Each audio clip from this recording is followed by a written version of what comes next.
The Lord Ravagers of Honkai Star Rail commonly serve as the mini-bosses of this game, with Phantylia being the boss of the Shanzhou story and Iron Tomb being the big bad of Amphorius. We can only assume that we are going to fight more in the future. However, this faction has a collection of very unique individuals that really range in their civility. Iron Tomb was quite literally a lobotomized killing machine. Phantylia is a straight-up sadist that enjoys watching people. But Selenova has made a truce before and has even worked with the forces of the Shanzhou in the past. And Zephyro, as a galaxy-level threat, is only on record blowing up one galaxy, and when locked in combat with Khaslana, did him the courtesy of giving him back his weapon and even giving him time to get up instead of finishing him off. Which indicates to me that even though there were no exchange of words, there was a sense of honor and respect in this battle. And with the fall of Iron Tomb, Nanook is short an emanator. So, who will be the next to ascend? And why hasn't Nanook chosen anyone yet? Well, what if I told you that I've got an idea for who this individual will be and what this all means for the future world of Elation? Planarcadia. We've already talked about the Shanzhou's involvement foreshadowed by the appearance of Yao Guang, but who will be the boss of Planarcadia? Well, allow me to present my theory. Because this is the big bad of Planarcadia revealed. But first, our celebration event in the Nova Impact's Genius Society is today, and if you want to be a part of it, this is your last chance. But if you are watching this video less than 2 hours after release, we haven't had it yet. But judging by the influx of new members we've had recently, we are getting pretty close to 2,000, so you know that we gotta celebrate that too.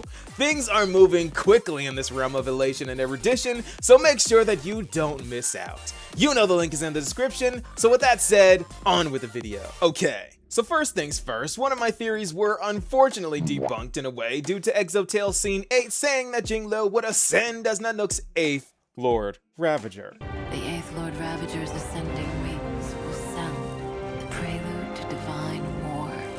So the whole Nanook only keeps 7 emanators thing turned out to be a red herring. However, this does not mean that Nanook will not choose an individual to take Iron Tomb's place. And I cannot see anyone being more fitting of this position than Khaslana. Not only because he landed a hit with visible damage on the avatar of Entropy themselves, but also because he mirrors Nanook in so many ways. So much so to the point that in the past I thought Finon was a simulation created from the memory of who Nanook was pre-ascension.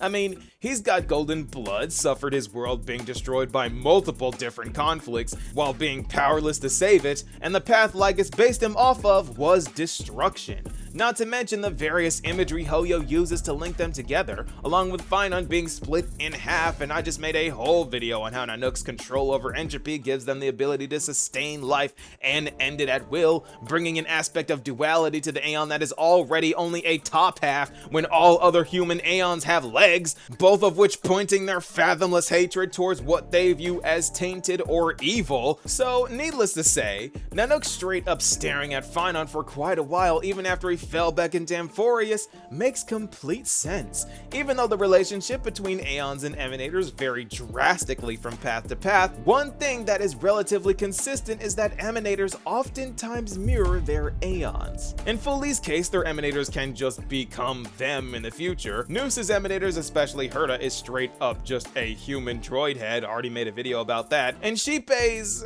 are just different embodiments of themselves, or themselves, because it's Xipe. My point being, all signs are pointing towards Khaslana becoming Nanook's next Lord Ravager. But Nova, why would Khaslana become a Lord Ravager if he clearly wouldn't want to? Well, unfortunately, Aeons can just do what they want regardless of a person's will, with the main example being the caveman and Acheron. Xandar in his living years hated being under the gaze of his own creation, and the constant shame of losing control over Noose really took its toll on him. So much so to the fact that he felt like his soul was being pulled from his body. So he clearly did not consent to Noose's gaze. And as for Acheron, falling into the shadow of IX has to be a fate worse than death that absolutely no one wants. Because her fate as a self-annihilator is to eventually forget everything and cease to exist. Kinda like her place in the meta. And I don't think the strongest known emanator, Aha's Worm, had enough awareness to to really consent to anything.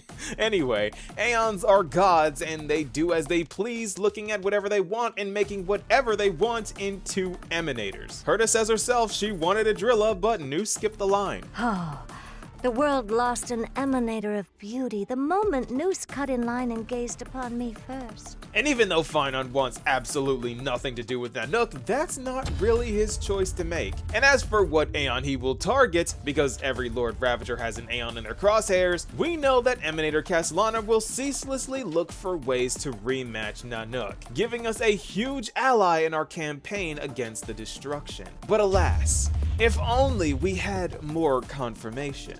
If only we had some surefire evidence to burn away all the doubts. If only a Lord Ravager stepped forward to tell us what Finon's future was and what was really going on here.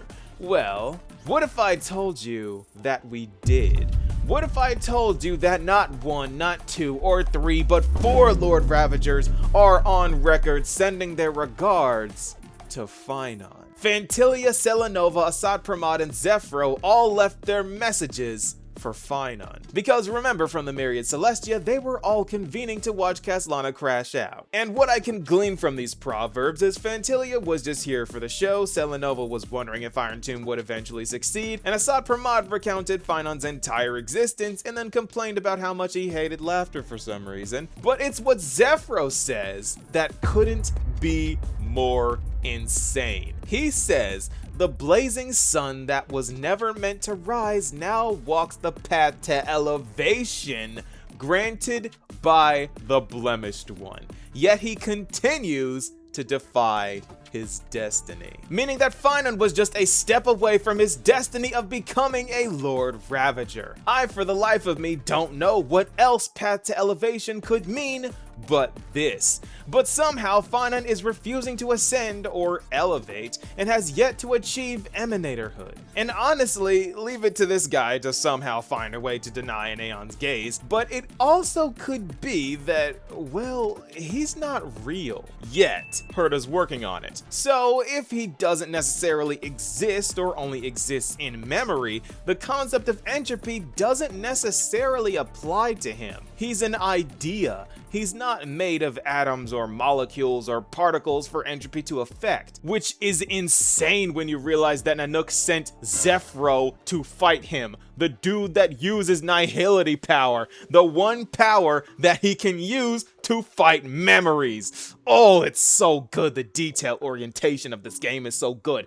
But that's besides the point. So it is possible that Nanook themselves just doesn't have the means to make him an emanator yet by force. Finon would have to want to elevate in this unique case, because apparently Nanook can make Lord Ravagers out of mimetic entities because ephemera exists in a different timeline, but Dahlia being Dahlia would want to elevate. She could just align her will with Nanook and thereby ascend. But for someone who doesn't ascend by their own will, like Selenova for example, Nanook killed her and then seems to have recreated her by force and then made her a Lord Ravager, because judging by how Harmony is, I can't see an embodiment of Xipe turning on Xipe without some outside intervention. So in this way, Finon 1 gave away the golden blood, 2 straight up doesn't want to elevate, and 3 doesn't really exist.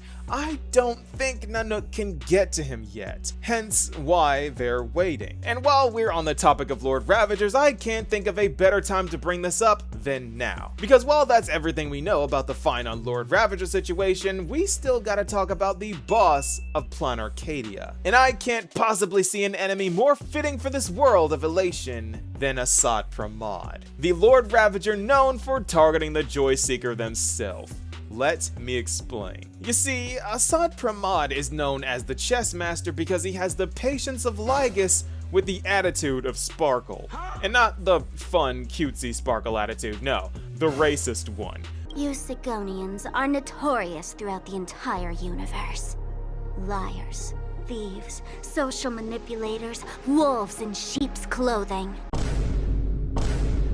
Because while being powerful enough to blow up a planet like most Lord Ravagers, Dicehead Hat Man takes his sweet time, and over the course of a century, pushed a world's army back from all sides and eventually made them spell out the message, destruction is where laughter ends its mourning, not celebration. He's that spiteful type of chess player. He's the type of chess player that gets you into checkmate like this. He takes all of your pawns, leaving only your king, forcing you to watch as he slowly marches his pawns down the board, promoting all of them, somehow not getting stalemate, and eventually checkmating you after he's had his fun. And if you don't know what something like this looks like, I've got a quick video for you.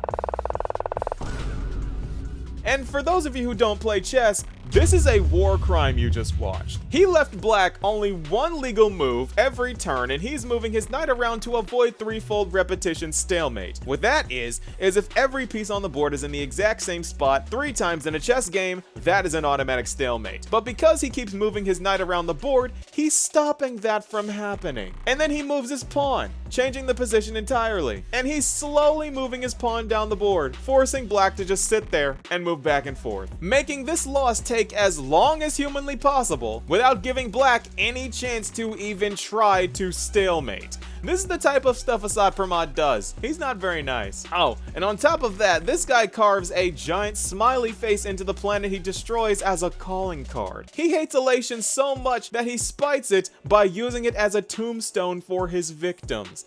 He is not very nice. But I've got more info about this guy because apparently his name is a Chinese language joke because the word for dice and head are both toe, same tone, just different characters. So in a spoken sentence, you would have no idea, other than context clues of course, which word is which, just like Lan's Chinese name and blue. Lan, same pronunciation and tone, different characters. But moving on to something more concerning, Asat Pramad has fans due to his unique Joker style of destruction. And do you want to know who these fans are? You'll never guess who they are. Actually, you probably will due to how excited I am to tell you. Say it with me, the IPC! And they are such big fans of Asat Pramad that they got pictures of him and sell merchandise of his head. Isn't that just delightful? Isn't that just so IPC? And I don't know if this is due to Asat Pramad's influence or the IPC rigging things, but the dice always lands on the same side every time you roll it, which is another way to spite Elation because you know how much they love randomness and rigging things just makes everything boring. So even merch of Asat Pramad even hates Elation. This guy hates fun and is just the worst. So I can 100% see this guy showing up in Planarcadia. An entire Elation-centered world is just rage bait for this guy. But at the very least, we can say that the IPC turned a Lord Ravager into a marketable plushie.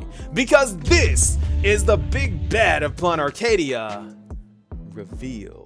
I was going to split the Finon Theory and the Asat Pramad video into different videos, but it's a Lord Ravager centered video, so I just want to have them share a video. Making 2 Lord Ravager videos in a row is just annoying. I, for one, can't wait for Planarcadia, and I will continue to blame Dahlia for this 8-week dream that we are currently in. But on the bright side, I get to talk about all the topics that I haven't had a chance to talk about yet. I am convinced that Asat Pramad will, at the very least, show up or be mentioned in the next story. I mean, he has to be, right? I do want him to be the final boss though, because that would be sick. Lord Ravagers always make the best bosses. But what do you guys think? Be sure to let me know, and I'll see you all in the next video. Peace, y'all.